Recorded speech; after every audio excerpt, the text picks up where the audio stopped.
Hello everybody, welcome to Gamer Grudge, where once again we took a break and now we're back on Nintendo because we can't stop ourselves from talking about Nintendo and how horrible they are, allegedly, as Kevin likes to say.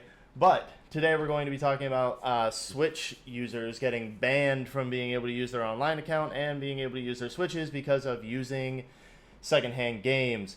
Now, as always, I am joined by Andrew Interactive. Andrew, say what's up. What, in the GameStop? What in the GameStop, indeed. And I'm also joined by our Kevin Logisticals Operations Unit. So, Kevin, why don't you say what's up? It's time we switch things up here. Yes, it is. And you know what? You can switch things up by not just watching this video, but also by subscribing or joining in on the conversation by adding some comments down below and giving us all the hate that we rightfully deserve. But let's get into it. Roll the intro.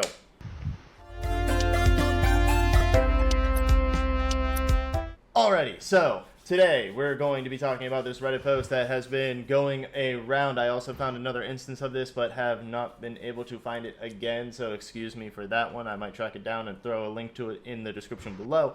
But up until then, this Reddit post specifically is someone talking about how they bought some secondhand games, went back to their Switch, put them in their Switch, then ended up getting banned from being able to use the online and everything just because, yeah, Nintendo didn't like that they were using some secondhand games. Now, before, our AIs here, go haywire and say, oh man, Nintendo's absolutely horrible or anything, Nintendo did get this handled and did restore everything for this user, so it's not like they are without being able to play their games or anything. But it specifically happened from using Switch 1 games on the Switch 2 that were reused games. And that just begs the question, is this going to happen if people start buying games from GameStop, who does sell pre-owned games and everything? Will we end up ultimately seeing I'm going to cut this out. Or maybe I'll leave it in. But are we going to end up seeing pre-owned games go non-exist, essentially? And so who knows? I don't know what's going on here. I don't know if this is a one-time thing or if it's going to keep happening over and over and over again. But Andrew, what do you think?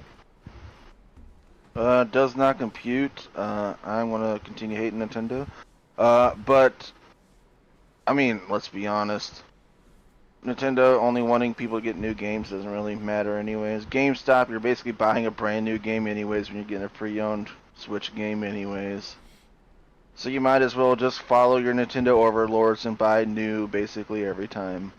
Ah, yes, the Nintendo overlords that oversee all of that we care about. But, Kevin, what do you think about this? Where do you think that this is ultimately going to end? Do you think this is going to be a continuous thing that people have to worry about? I mean, I think when it comes to Nintendo, they're always gonna have to worry because they switch their policies on a dime. they always do these weird convoluted things that make buying a game kind of difficult, and then you can share it but you really can't, and then this is just a trend for them that just keeps on going along.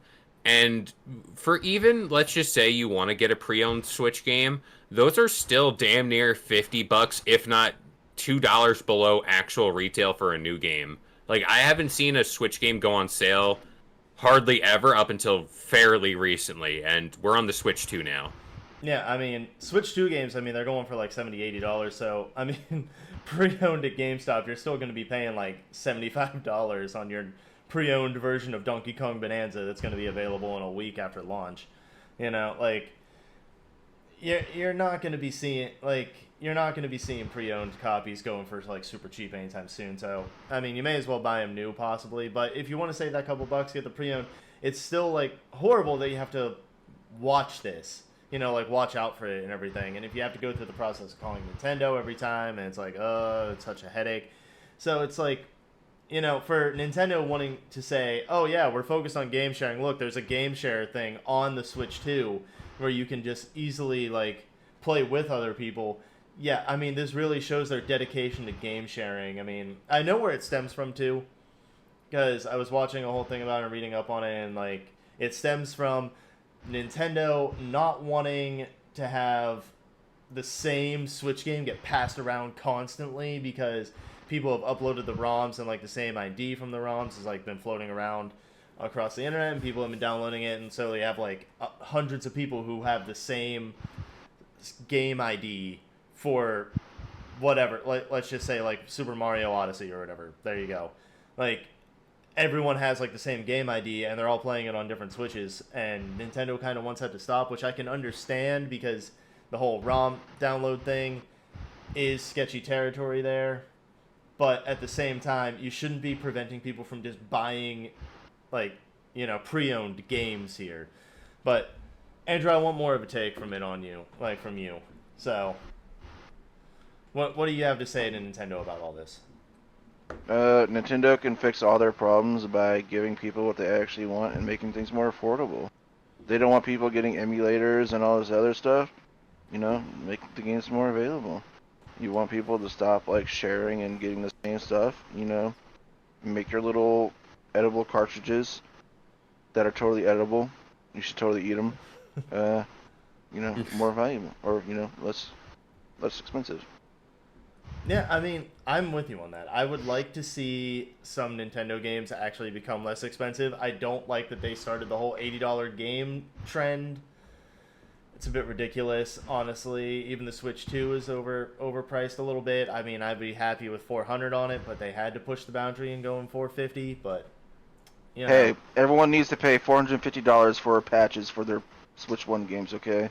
they do. You need to pay a $450 patch just to play your games And while that you're should have at been it, playable on the pay system. $80 for a port of Legend of Zelda Breath of the Wild, a game that's been out for like 8 years or whatever at this point. Hey, on the bright side, you can finally play Scarlet and Violet.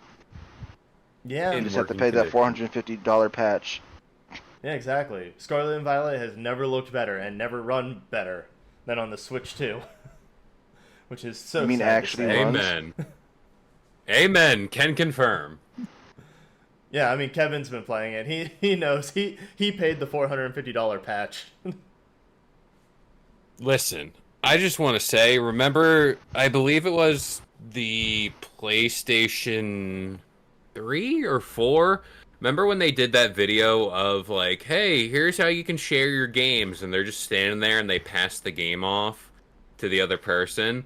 Like, Nintendo's consoles have solely been built off of playing with your friends and like, not community based, but like, I guess that's classified as that, but you know, playing with your friends and like local multiplayer and stuff like that.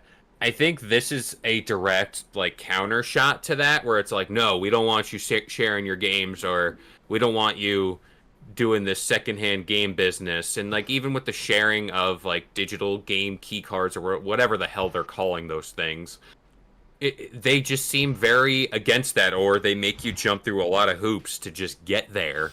And it's like, are people even going to be inclined to buy any of the games now? You mean Nintendo, the system and the place that does mostly party games and like multiplayer games, doesn't like people sharing and playing games together? Wild. It is wild. Never would have guessed it. Never would have thought I'd see the day where Nintendo, doesn't want people sharing their games. That's only been a thing for a while, actually. But now they're just Also- really enforcing it. Also, I want to confirm about eating the Switch cartridges. I did taste one live on Kalo on Air YouTube. Go check it out. Nice. It is not pleasant. Yeah, gotta get that plug in. It is not nice. That's what I was going for. Yeah. It is not pleasant, and the taste lingers on your tongue for, I would say, a solid hour and a half after. So just know. Just like Kevin, shamelessly eating Switch cartridges, you should just eat up everything that Nintendo tells you to eat up. Very much. $80 price tag? Do it. Lack of game sharing? Do it. Do it. Get pre-owned games, and there you go. Get banned. Nintendo, just keep doing your thing. You're obviously doing amazing. You're obviously great. I say with extreme sarcasm. But As always, I'm going to need to get a review of this from Andrew Interactive. So, Andrew, what do you rate this lack of game sharing? I rate it negative 100 snake oil salesmen out of 10 GameStops. Alrighty.